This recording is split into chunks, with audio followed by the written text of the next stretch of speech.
I grew up without any stability. We had periods where we didn't have food and water sometimes. There was domestic violence here and there growing up. There was just a lot of instability, and it made things a lot harder.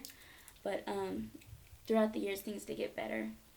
It's just something that I really want to avoid for my daughter and make sure that she has a peaceful life for her.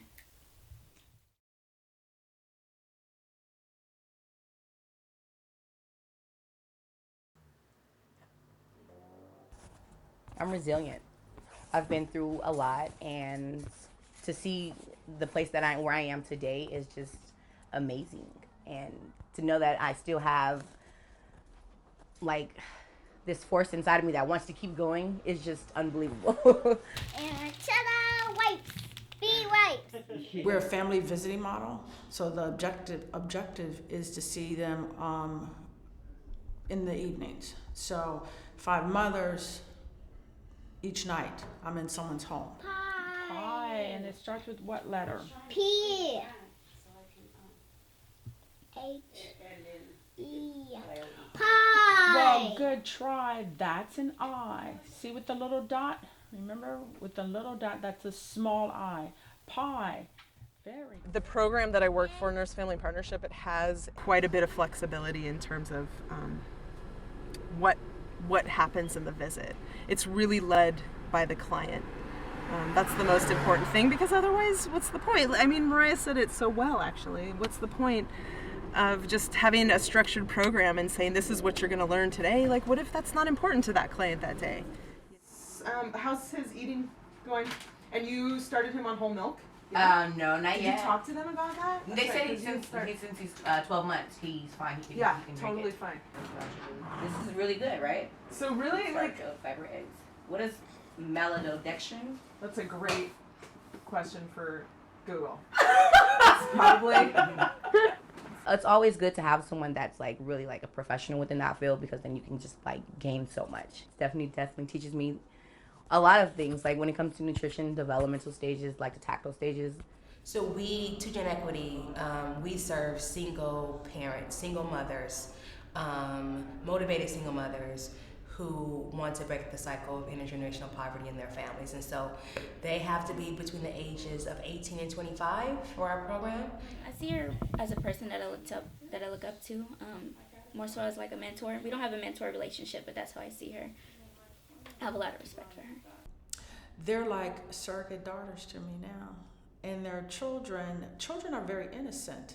So initially, some of the children were kind of a little afraid, because it's a new person, and that's good. You need to teach your children that not all strangers are friendly. But even with the children, now that they know me, yeah, we have great relationships. And, can you help me? Okay. First, you have to like this. Okay. And like this. Oh, okay. And like that. That's how you do it. Thank you. Oh, I appreciate that. Now, what is this? What is that? A kite. A kite. And do you know the first letter? K. H. T. E. Kite. It's a 2-generational program. So our goal is so that their kids do not, repeat the cycle, so it doesn't perpetuate. Okay, from the left side, I want her to be ambitious, happy, and healthy. All right. From the right side, I want her to be independent, feels like she's loved and cared for, and also capable of saying no. For many years in this country, we were looking at the educational gap, and we were calling it a gap of achievement. And what we realized is that it's really an opportunity gap or a readiness gap. And so I know as an educator, the younger I start with the children that we're working with, the better outcomes we're gonna have. And so if we're trying to, use education as a means to get out of poverty, then a child is better prepared if I start younger. I'm at SF State and I'm studying law, criminal justice major. My mom and my brother, they definitely support and they help me out. He's in daycare, so that's a plus. And then you just gotta do what you have to do to be successful. And life is challenging, and if you want to be successful, you have to kind of roll with the punches. Intergenerational poverty is what we're trying to eradicate, and that's a very complex and complicated issue. It's like not having support from the dad is like the most challenging for me. But I have definitely support from my family, but as a father figure, I can't teach him how to be a man. Because I really think about like things that we go through, and it's hard. Because people like judge you based off you being African American, then you're a woman of color and African American, and then like you live in low income areas, and like that's all they see. They don't really see you as a person, and that's hurtful.